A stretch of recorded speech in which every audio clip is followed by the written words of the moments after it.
القول المتین فی امر یزید اللعین کا جو چوتھا باب ہے جی، یزید نے کیا براہ راست امام حسین کو قتل کیا، یا ہمارے ہاں کچھ مفتیان کرام کہتے ہیں کہ نہیں جی اس کا قتل کرنا ثابت نہیں ہے۔ یہ حصہ میں بڑے اختصار سے بیان کر دوں گا۔ صحابی حضرت عبداللہ بن عباس رضی اللہ تعالیٰ عنہ کا نقطہ نظر اس حوالے سے ہم آپ کے سامنے رکھ دیں گے تاکہ آپ کو واضح ہو جائے عبداللہ بن عباس کا۔ امام طبرانی نے ایک طویل حدیث بیان کی کہ یزید نے امام حسین کو شہید کرنے کے بعد براہ راست شہید کرنے کا جو حکم دیا تھا وہ براہ راست تھا، اور جب امام حسین کی شہادت ہو چکی تو اس کے بعد کیا ہوا، یزید ابن معاویہ نے حضرت عبداللہ ابن عباس کو حضرت عبداللہ بن زبیر نے مکہ میں اپنی خلافت کا اعلان کر دیا قتل حسین کے بعد۔ اب حضرت عبداللہ ابن عباس کو حضرت عبداللہ ابن زبیر نے کہا کہ ان کی بیعت کر لیں۔ عبداللہ ابن عباس نے حضرت عبداللہ بن زبیر کی بیعت نہیں کی۔ یہ خبر یزید کو پہنچی، وہ بہت خوش ہوا، وہ اپنے تئیں یہ سمجھنے لگا کہ شاید عبداللہ ابن عباس میرے حمایتی ہیں جو عبداللہ بن زبیر کی بیعت نہیں کر رہے۔ انہوں نے حضرت عبداللہ ابن عباس کو انہوں نے خط لکھا یزید نے، اور اس خط میں بڑی تعریفیں کی حضرت عبداللہ ابن عباس کی۔ آپ تو بڑے صاحب علم ہیں، صاحب دانش ہیں، عبداللہ بن زبیر تو معاذ اللہ ملحد ہے، آپ نے اس ملحد کا انکار کر دیا ہے، فلاں فلاں فلاں، یہ سب کچھ کیا۔ اس نے رام کرنے کی کوشش کی کہ وہ میری بیعت کر لیں۔ حضرت عبداللہ ابن عباس نے اس کا یہ خط پڑھا تو اس کو جوابی خط لکھا۔ اس کے جوابی خط میں لکھا، اس سے کہا کہ میں یہ کیسے بھول سکتا ہوں کہ تو نے حسین کو شہید کیا، میں یہ کیسے بھول سکتا ہوں کہ تو نے رسول اللہ صلی اللہ علیہ وسلم کی شہزادیوں کو قیدی بنایا، میں یہ کیسے بھول سکتا ہوں؟ تجھے لگتا ہے کہ میں تیرا حسین اور بنو عبد المطلب کے جوانوں کا قتل کرنا بھول جاؤں گا، جو تاریکی کو دور کرنے والے چراغ اور روشن ستارے تھے، ان پر تیرے لشکروں نے تیر تیرے حکم سے چلائے تھے، میں یہ بات کیسے بھول جاؤں گا؟ انہوں نے خط لکھا، اور خط کے آخری لفظ ہیں مصابیح الدجا والنجوم العالامی غادرتہم جنودک بامرک، تیرے حکم سے انہوں نے خط لکھا، تیرے حکم سے انہوں نے اس کو سب کچھ کیا۔ اس کے بعد حضور شیخ الاسلام نے 3-4 اور خطوط بیان کیے ہیں جو یزید نے مراسلہ کے طور پہ عبید اللہ ابن زیاد کو لکھا تھا۔ اس دور میں اشاروں کنایوں کی کوڈ ورڈ جو آج کل ہوتے ہیں نا، جو حکومتی اور ایجنسیاں جو یوز کرتی ہیں کوڈ ورڈ، اس دور میں بھی وہ کوڈ ورڈ یوز ہوتے تھے۔ تو اس نے کوڈ ورڈ میں لکھ کے بھیجا۔ اب وہ کوڈ ورڈ سن لیجئے۔ وہ کہتے ہیں کہ مجھے خبر ملی ہے کہ حسین کوفے کی طرف رواں ہو چکے ہیں، اور ان کے اس اقدام کی وجہ سے مختلف زمانوں میں تیرے زمانے پر، شہروں میں تیرے شہر پر، اور مختلف گورنروں میں تجھ پر بڑی کڑی آزمائش ہے۔ ایسے احساس اور نازک موقع پر آزمائش میں ڈالا گیا آدمی یا تو آزاد ہو جاتا ہے، یا پھر دوبارہ ایسے غلام بنا لیا جاتا ہے جیسا کہ غلام بنائے جانے کا حق ہے۔ یہ اشارہ تھا اس کو، یزید کو ملفوف کوڈ ورڈز میں خفیہ پیغام تھا کہ امام حسین کو رستے سے ہٹائے گا تو نوازا جائے گا، اور اگر نہیں ہٹائے گا تو تیرے ساتھ وہ حشر ہوگا کہ تو یاد کرے گا۔ پھر اس کے بعد امام بلازری نے اس خط کو نقل کیا، اس خط کا مفہوم بھی بالکل یہی۔ اس کے بعد امام ذہبی نے تاریخ اسلام میں اس خط کو نقل کیا، اس کا مفہوم بھی یہی۔ ابن عساکر نے تاریخ دمشق مدینہ میں خط کو نقل کیا، تھوڑے تھوڑے فرق کے ساتھ۔ امام سبت ابن الجوزی انہوں نے نقل کیا، تھوڑے تھوڑے اختلاف کے ساتھ سب نے اس خط کو نقل کیا۔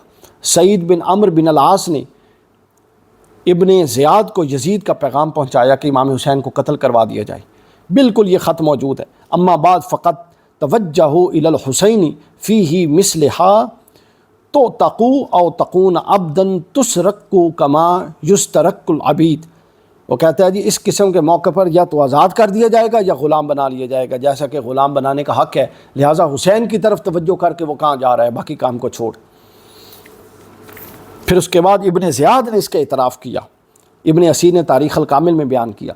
پھر یزید نے ولید بن عتبہ کو بھی خط لکھا جس کے اندر اس بات کی پوری وضاحت ہے۔ امام ابن کثیر نے اس کو بیان کیا جس کی پوری وضاحت ہے، اور سب سے بڑھ کے گھر کی دلیل سنیے۔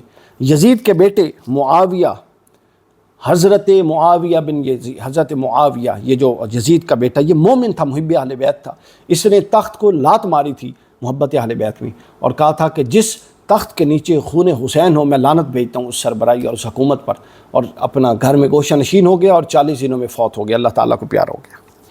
انہوں نے بیان کیا، فرماتے ہیں کہ میرے باپ نے اہل بیت اطہار کو قتل کیا، بری طرح ہلاک کیا، اور برے انجام کا علم اسے تھا۔ میرا باپ یزید اطرت رسول کو قتل کرنے والا ہے اور حرم مکہ اور مدینہ کو مباح قرار دے کے اجاڑنے والا ہے۔ امام جلال الدین سیوطی نے تاریخ الخلفاء میں اس پر بیان کیا۔ اس کے بعد حضور شیخ الاسلام نے ایک بڑی خوبصورت بات، ایک نئے ہیڈنگ قائم کی۔ فرماتے ہیں کہ اگر یزید کا حکم نہیں تھا تو پھر سوال پیدا ہوتا ہے کہ یزید نے قاتلین حسین کے ساتھ کیا سلوک کیا؟ کسی کو معزول کیا؟ کسی کو قتل کیا قصاصاً؟ کچھ نہیں کیا، بلکہ کیا کیا؟ نوازا۔ بلکہ کیا کیا؟ عہدے دیے۔ کیا نوازا، کیا عہدے دیے؟ اور پھر خود یزید کا رویہ کیا تھا امام حسین کے قتل پر؟ باب 5 میں ہم داخل ہو رہے ہیں۔ باب 5 کا خلاصہ دیکھیے۔ شہادت حسین ہو گئی۔ اگر کوئی کہے کہ یزید کو فائدہ یزید اس کے اندر رضامندی نہیں تھی، تو یزید پتہ کیا کہہ رہا تھا؟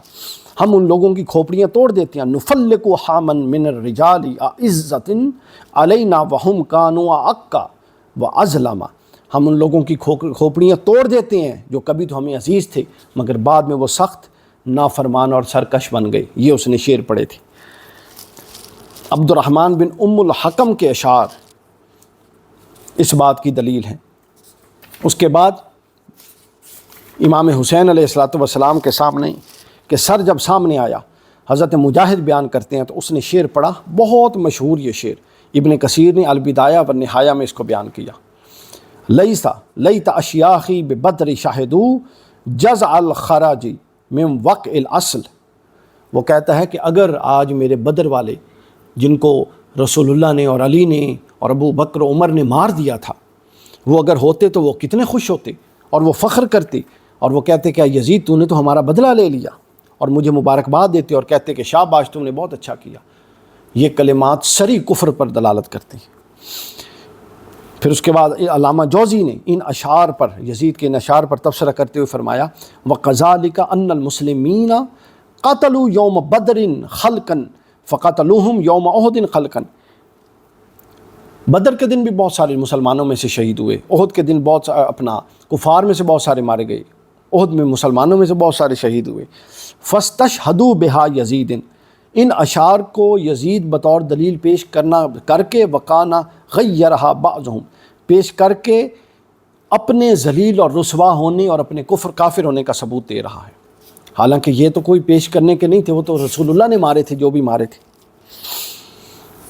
اس کے بعد آگے چلیے، جب امام حسین کو شہید کیا گیا، شدید پیاسے تھے، یہ پوری تفصیل یہ میں بیان کر دوں، یہ امام مقدسی نے اپنی تاریخ میں بیان کی۔ فرماتے ہیں کہ امام حسین کو شہید کیا گیا تو آپ سخت پیاسے تھے، ان کو جام شہادت نوش کیا گیا۔ حضرت علی کی اولاد میں سے 7 افراد اور امام حسین کی اولاد میں سے 3 افراد، اور انہوں نے حضرت علی بن حسین یعنی علی اصغر زین العابدین کو زندہ چھوڑا، اور وہ اس دن بیمار تھے۔ انہی میں امام حسین کی نسل چلی۔ ان کے اصحاب میں سے 87 افراد شہید ہوئے۔ بعض لوگوں کا خیال ہے کہ امام حسین کو شہید کیا گیا اور اس کے بعد یزیدی لشکر کے بہت سارے لوگوں کا کام تمام کیا۔ اگر امام حسین کو پیاس اور نکاہت اور بھوک پیاس کا سامنا نہ ہوتا تو وہ ابھی بھی ان کے ہاتھ میں آنے والے نہیں تھے۔ آگے انہوں نے کہا کہ امام حسین کو حسین بن تمیم نے آپ کی ٹھوڑی پر تیر مارا، زرع بن شریک نے آپ کی ہتھیلی پر تیر مارا، سنان بن انس نے آپ کو نیزہ مارا، پھر گھوڑے سے آپ نیچے اتر کے آپ کا سر قلم کیا، پھر گھوڑے کے سموں کے ساتھ آپ کے جسم کو روندا، پھر حضرت علی بن حسین کو ان خواتین اور بیٹیوں کے ساتھ ہانک کر عبید اللہ کے پاس لے گیا۔ عبید اللہ کے پاس لے گیا۔ لوگوں کا کہنا ہے کہ اس نے امام حسین کا سر انور ایک تھال میں رکھا اور اس کو ایک چھڑی کے ساتھ مارنے لگا، اور وہ شکی چھڑی مارتا تھا اور وہ کہتا تھا کہ یعنی حسن وہ ہے جس کی گواہی دشمن بھی دے، یہ کیسا حسین ہے جس کو وہ چھڑیاں مار رہا تھا۔ پھر اس نے امام حسین کے سر اقدس اور آپ کی اولاد اطہار کو یزید بن معاویہ کے دربار میں بھیجا۔ بیان کیا گیا ہے کہ یزید آپ کی خواتین اور صاحبزادیوں کو مسجد کی ایک سیڑھی بنی تھی جہاں قیدیوں کی خواتین کھڑی ہوتی تھی، قیدیاں کھڑی ہوتے تھے، وہاں پر ان کو کھڑا کیا۔ یہ بڑے خطرناک لفظ ہیں، میں حدیث کے لفظ میں چاہ رہا ہوں کہ آپ کے سامنے پڑھ دوں کہ انہوں نے کیا ظلم کیا۔ وساقوا علیہ حسین ابن علی مع النساء و بناتہ الی عبید اللہ ابن زیاد فزعموا انہ وضع رأس الحسین فی تست وجعل ینکو فیہ وجہہ، وہاں پہ کھڑا کیا. فَأَقَمًا بِدَرَجَةِ الْمَسْجِدِ حَيْثُ تَوَقَّفُ الْأَنصَارِ لِيُنْذِرَ النَّاسَ إِلَيْهِنَّ، وہاں کھڑا کیا جہاں لوگ ان کو دیکھ سکتے تھے. وَوَضَعَ رَأْسَهُ بِبَيْنِ يَدَيْهِ، اور سامنے پھر سر رکھ دیا. وَجَعَلَ يَنْكَسُ، پھر وہاں پہ ان کو بلا کے شعر پڑھنے لگ گیا. کاش میرے بدر والے ہوتے.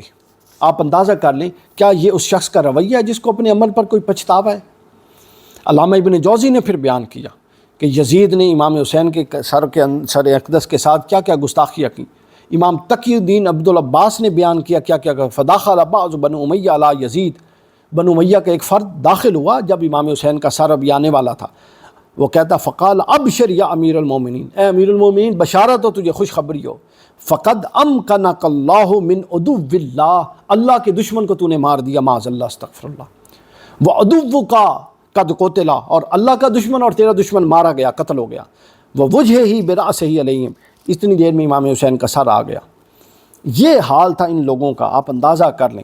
پھر جب امام حسین کا سر آیا تو ایک روایت میں یزید نے اپنے منہ پر ہاتھ رکھ لیا، یعنی یہ کراہت کا اظہار کر رہا تھا. اس کے بعد اس نے کہا، جب یزید نے دیکھا تو اپنے چہرے کو آستینوں سے ڈھانپنے لگ گیا.